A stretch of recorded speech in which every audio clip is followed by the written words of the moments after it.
pada tahun 1960-an. Asia Tenggara diguncang dengan dua peperangan, yakni Perang Vietnam. The new communist campaign in Vietnam continues. Just after midnight their time. It seems now more certain than ever that the bloody experience of Vietnam is to end in a stalemate. Dan yang jarang diketahui oleh dunia, perang antara Indonesia dan Malaysia, atau sering disebut sebagai konfrontasi. President Sukarno's military campaign against Malaysia began 1 year ago. President Sukarno has steadily built up his nation's armed forces. Once British troops are committed, their support involves a good deal more than the odd helicopter dropping rations. The Australians, too, have come north to watch the coast and the intentions of Indonesia. Kedua negara memiliki alasan untuk mencurigai satu sama lain. Namun, pada tahun 1963, Indonesia mengumumkan untuk menyerang terlebih dahulu. Sejenak, Indonesia memiliki keuntungan jumlah populasi dan angkatan bersenjata yang dapat dengan mudah menaklukkan Malaysia. Tapi, Indonesia gagal mencapai hal tersebut. Mengapa?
Dari segi korban jiwa, konfrontasi memang tidak sesengit Perang Vietnam. Namun, hasil dari konflik tersebut akan sangat menentukan arah dari Perang Dingin. Indonesia serta Malaysia terletak di rute perdagangan penting, yakni di Selat Malaka dan Selat Sunda. Dan tidak seperti Vietnam, konfrontasi terjadi lebih dekat dengan negara persemakmuran, yakni Australia serta Selandia Baru. Faktor geografis ini menjadi bahan pertimbangan bagi Inggris serta AS untuk mewaspadai nasib kedua negara Asia Tenggara tersebut. Apabila keduanya jatuh ke tangan blok komunis, perdagangan internasional yang mengandalkan pelayaran dapat dengan mudah dikuasai. Atau, lebih parahnya lagi, negara persemakmuran lain dapat menjadi target empuk di kedepannya. Sementara itu, Indonesia justru khawatir bahwa posisi yang strategis ini malah menjadikan dirinya sebagai target dari imperialisme. Dalam hal ini, Malaysia bisa saja menjadi kaki tangan dunia barat yang hendak memecah belah Indonesia. Di tahun 1950-an, misalnya, Indonesia tengah melawan pemberontakan Pemerintahan Revolusioner Republik Indonesia atau PRRI di Sumatera.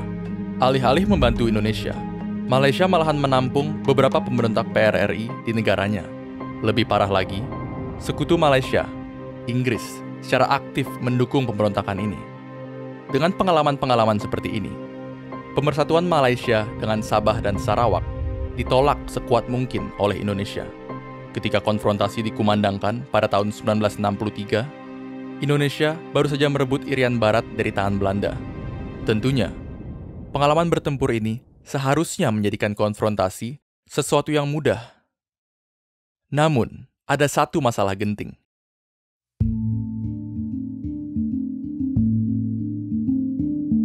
Militer Indonesia, khususnya Angkatan Darat, tidak menghendaki peperangan terbuka dengan Malaysia karena beberapa pertimbangan.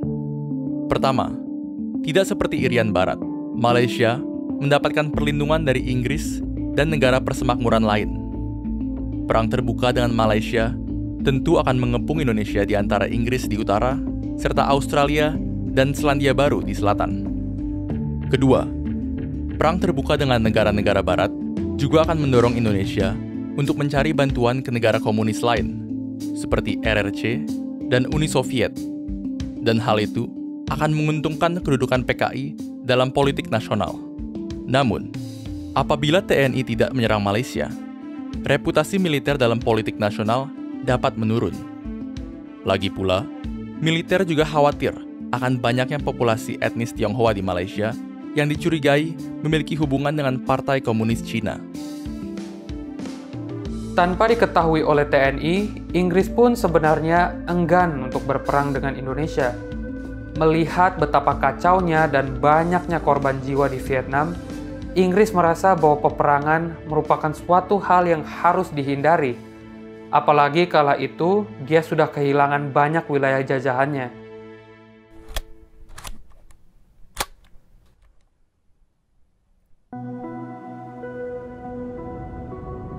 Tanpa disadari oleh kedua pihak, militer Indonesia dan pemerintahan Inggris sebenarnya memiliki rencana yang sama. Keduanya akan tetap memperlihatkan komitmen mereka untuk menjaga kepentingan serta reputasi mereka. Namun, di saat yang sama, menghindari peperangan terbuka. Inggris hanya akan berfokus untuk mempertahankan wilayah Malaysia, sementara Indonesia akan menjaga intensitas serangan seminimum mungkin. Militer Indonesia juga melibatkan banyak milisi dan pasukan sukarela untuk mengurangi keterlibatan militer Indonesia. Salah satu dari milisi bentukan Indonesia adalah pasukan gerilya rakyat Sarawak atau PGRS dan pasukan rakyat Kalimantan Utara atau Paraku yang didominasi oleh etnis Tionghoa di Kalimantan.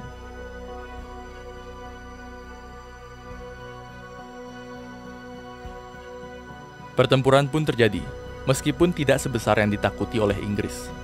Indonesia memiliki beberapa cara untuk menyerang Malaysia.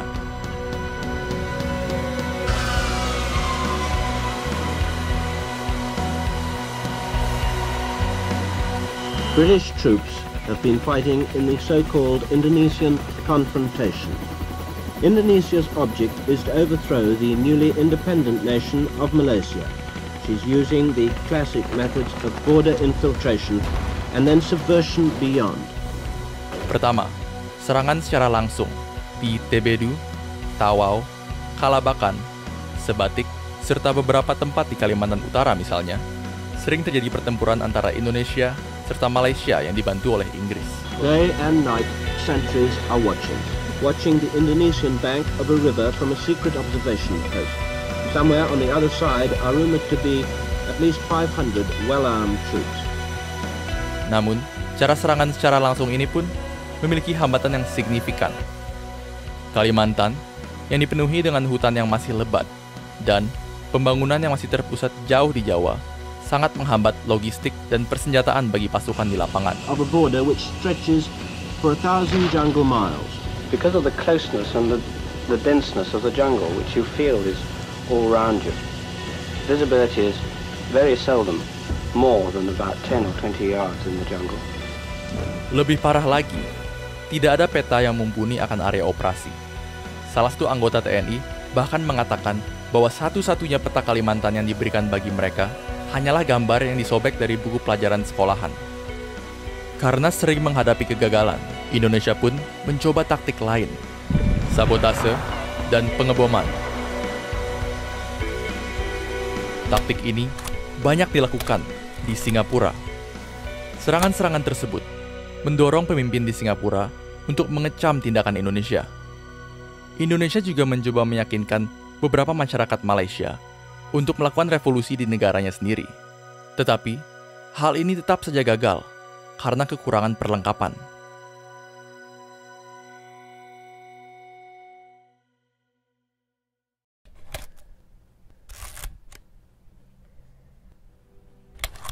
Pada tahun 1965, Singapura dikeluarkan dari Federasi Malaysia, yang berarti rencana untuk menggagalkan pembentukan Malaysia mulai membuahkan hasil. You see, the whole of my adult life,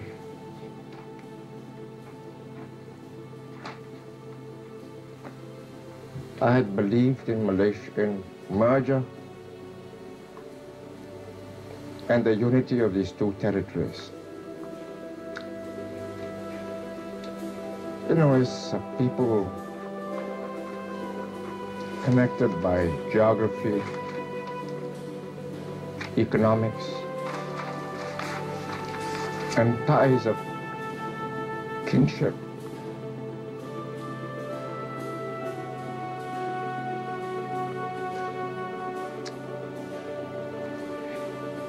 Would you mind if we stop for a while? Namun, Presiden Soekarno tetap tidak berhasil memenuhi ambisinya untuk mengganyang Malaysia. Telah terjadi percobaan kudeta di Indonesia, dan dengan demikian, seluruh prioritas pemerintahan dialihkan ke dalam negeri. Meski kudeta ini digagalkan, kekuasaan Presiden Soekarno berkurang sangat signifikan sebelum akhirnya digantikan dengan Presiden Soeharto.